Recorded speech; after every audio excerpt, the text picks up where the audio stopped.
سفیان ثوری نے بیان کیا، ان سے عمر بن یحییٰ مازنی نے، ان سے ان کے والد یحییٰ مازنی نے، اور ان سے حضرت ابو سعید خدری رضی اللہ عنہ نے بیان کیا کہ ایک یہودی رسول اللہ صلی اللہ علیہ وسلم کی خدمت میں حاضر ہوا۔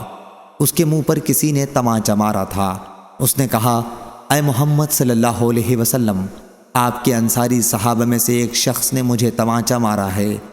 حضرت صلی اللہ علیہ وسلم نے فرمایا، انہیں بلاؤ۔ لوگوں نے انہیں بلایا۔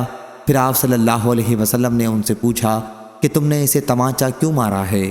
اس نے عرض کیا، یا رسول اللہ صلی اللہ علیہ وسلم، میں یہودیوں کی طرف سے گزرا تو میں نے سنا کہ یہ کہہ رہا تھا، اس ذات کی قسم جس نے موسیٰ علیہ السلام کو تمام انسانوں پر فضیلت دی۔